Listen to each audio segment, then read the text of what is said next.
अदष्टग्रहायिम। तो फिर जीवन का उद्धार कैसे होगा?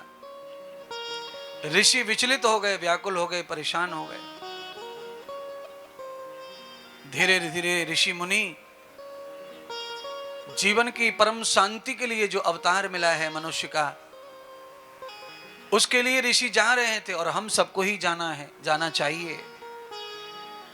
आप ये ध्यान कर लेना, हमारा और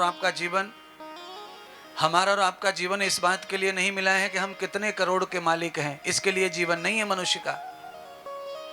क्यों? ये सारा खेल नकली है। ये मनुष्य ने बनाया है। करोड़ की गिनती मनुष्य की है, लाख मनुष्य की गिनती है, संख असंख ये सब मनुष्य की गिनती है। ये सारी गणना मनुष्य की है। राहु कहाँ है, केतु कहाँ है, उसका क्या प्रभाव है, ये गणित भी मनुष्य का है। ये सब परमात्मा का कुछ नहीं है सृष्टि में इस तरह का। ये सारा खेल मनुष्य ने रचा है। ये सारे ग्रह कहाँ रहते हैं, ग्रह का प्रभाव क्या है, ग्रह से क्या नुकसान क्या फायदे, ये सारा भूगोलीयकरण है। भूगोल के तंत्र वैज्ञानिक ज्योतिष के ज्ञानियों ने इन सब चीजों को निर्मित किया है, बनाया है। मनुष्यकृत हैं, इनमें झूठ ज्यादा है और सच कम है।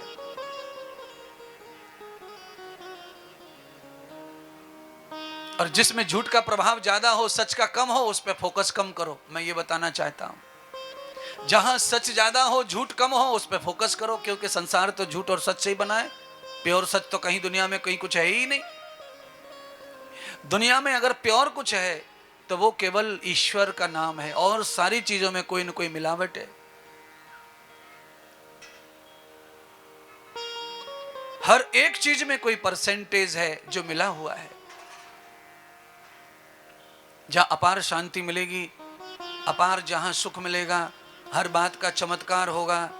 आप जो भी डिमांड करते हैं वो पूरी होगी, पूरी होगी। इतने होके भी देने वाला जो दाता है वो पूरा नहीं है, वो भी अधूरा ही है। उसमें भी अशांति का वास है। सारे जगत को शांति देने वाला साधु संत ऋषि मुनि क्षण क्षण वो भी अशांत रहते हैं। उनको भी बेचैनी होती है, कभी कभी उनको भी अशांति आती है। उनके जीवन में भी रुकावटें आती हैं, क्लेश आते हैं, अपमान के क्षण आते हैं, पर वो ऊपर निकल चुके हैं। इसीलिए वो अपमान को भी देख लेते हैं, अपमान के साथ में वो प्रतिष्ठा को भी देख लेते हैं। वो सारी चीजों को जीव लेते हैं। जब आदमी ऊपर चला जाता है तो सारी चीजें उसके लिए नॉर्मल हो जाती है। फिर नीचे से ऊपर को मुंह उठा के देखना पड़ता है। अगर आप छत पे हैं तो आपको नीचे को मुंह करके देखना पड़ेगा। आप नीचे खड़े हैं, छत पे कुछ देखना है तो ऊपर को मुंह उठाना पड़ेगा। तो मेरा कहना है आप सबसे कि आपका स्टैंडर्ड बड़ा होना चाहिए, ना कि बकवास, ना कि अभिमान, ना कि अज्ञान। आदमी का स्टैंडर्ड जब अच्छा होता है, उसकी क्वालिटी तैयार हो जाती है, तब उसके पास में अशांति कम आती है, शांति ज्यादा आती है।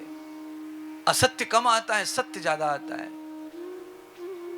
जिस आदमी का स्टैंडर्ड गिरा हुआ है उसके पास में शांति कम, अशांति ज्यादा, सत्य कम, झूठ ज्यादा। और ये सृष्टि वो सृष्टि है, यहां पर जो आया गुरु संगति की, संत संगति की, सत्संग संगति की, उसका जीवन विराट होता है। और विराट होता है तो वो शांति अशांति को दोनों को ही समझता है, सत्य सत्य को समझता है। तत्पदई त्वया वर्धम सर्वे ऋषिगणस्तये। सर्व ऋषिगण पूरी सृष्टि का भ्रमण कर रहे हैं महाराज।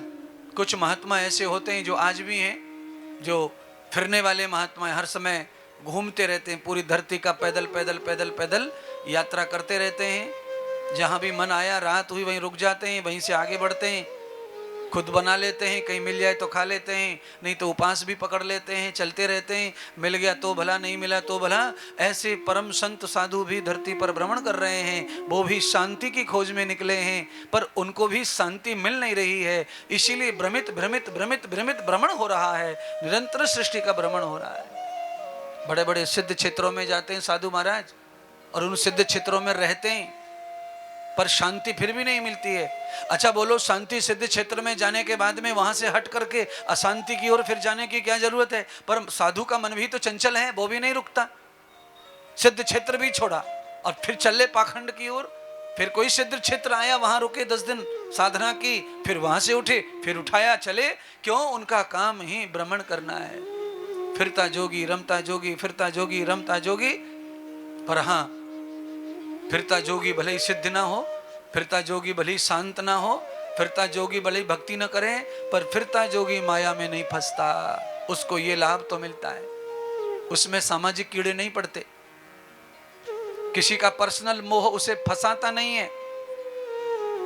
जैसे बहते हुए पानी में कीड़े कम होते हैं, ऐसे फिरते हुए साधु में भी माया का, प्रपंच का, किसी पर्सनल लाइफ का लगाव कम होता है। और पर्सनल लाइफ का लगाव कम हो तो साधु सुरक्षित है, संत सुरक्षित है, जीवन मनुष्य का सुरक्षित है।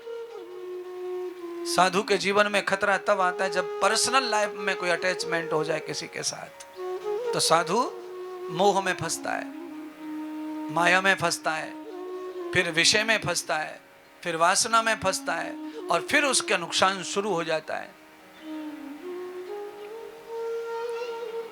ये सारी चीजें किताबों में तो ऋषियों ने दी है।